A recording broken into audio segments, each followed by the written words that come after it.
اسلام کے اندر پورے داخل ہونا، اس کا مطلب یہ نہیں ہے کہ ہم نے کسی کمرے میں داخل ہونا ہے، کسی گھر کے اندر داخل ہونا ہے، یا اسلام کسی چار دیواری کا نام ہے۔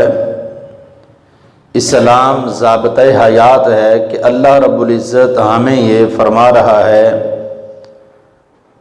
کہ اسلام کے اندر اس طرح داخل ہو جاؤ کہ تمہاری پوری زندگی محمد عربی کے تابع ہو جائے۔ حضور نبی اکرم صلی اللہ علیہ وآلہ وسلم کی سنت کے تابع ہو جائے، آقا علیہ الصلوۃ والسلام کی سیرت طیبہ کے تابع ہو جائے۔ اس کو اسلام کے اندر داخل ہونا کہتے ہیں۔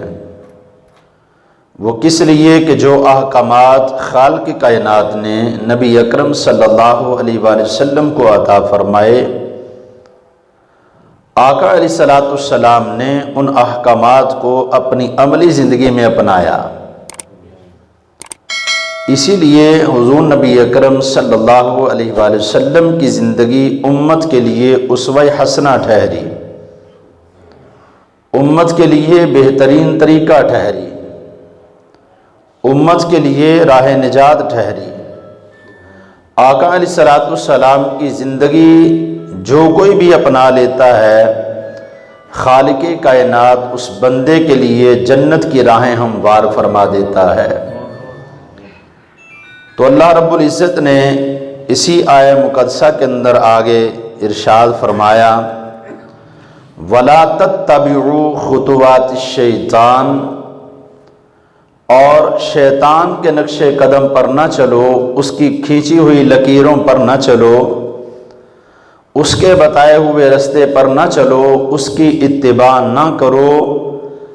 اگر تم کسی کے رستے پر چلنا چاہتے ہو، کسی کی بتائی ہوئی راہ کو اپنانا چاہتے ہو، تو وہ کسی اور کی راہ نہیں ہے، وہ محمد عربی کا رستہ ہے۔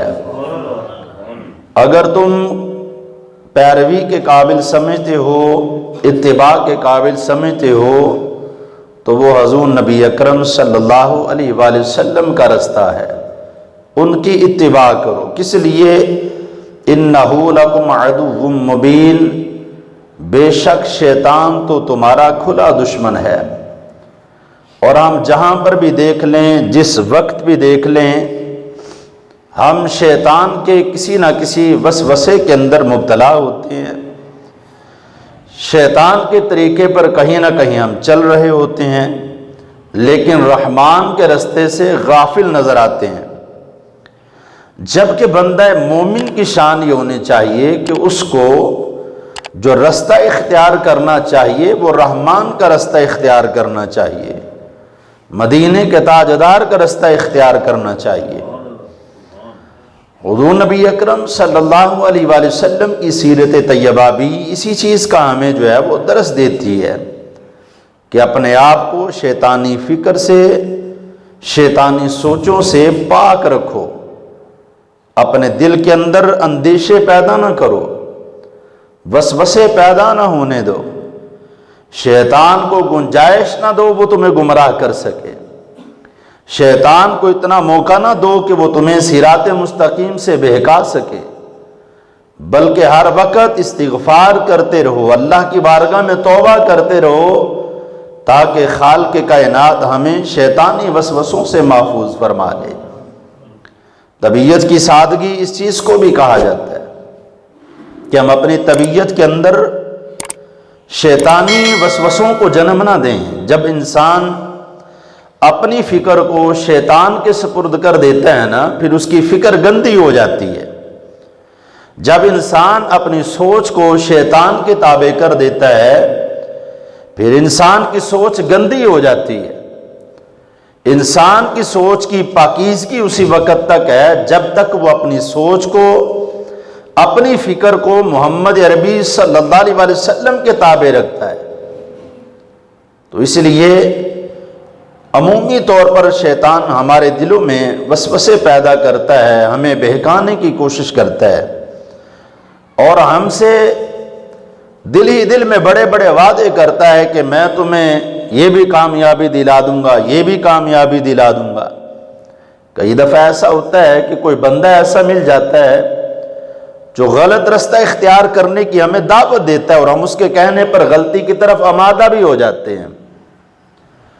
بہت سے ایسے لوگ ملتے ہیں جو ہمیں گناہ کرنے کی طرف آمادہ کرتے ہیں، ہم گناہ کرنا شروع کر دیتے ہیں۔ بہت سے لوگ ہمیں نافرمانی کی طرف آمادہ کرتے ہیں، ہم نافرمانی کرنا شروع کر دیتے ہیں۔ ظاہراً وہ بندہ ہمیں اس کی تربیت کر رہا ہے، ہمیں گائیڈ لائن دے رہا ہے کہ تم نے یہ کرنا ہے، اس طرح سے کرنا ہے، لیکن حقیقت کے اندر اس کے اندر وہ خود نہیں بلکہ شیطان بول رہا ہے۔ اب واضح طور پر سامنے تو شیطان کو ہم میں سے کسی نے نہیں دیکھا، تو اب جب شیطان اپنا حملہ کرتا ہے تو وہ کسی نہ کسی صورت کو اختیار کرتا ہے، وہ کسی نہ کسی شکل کو اختیار کر کے ہمارے سامنے آتا ہے، ہمیں بہکانے کی کوشش کرتا ہے۔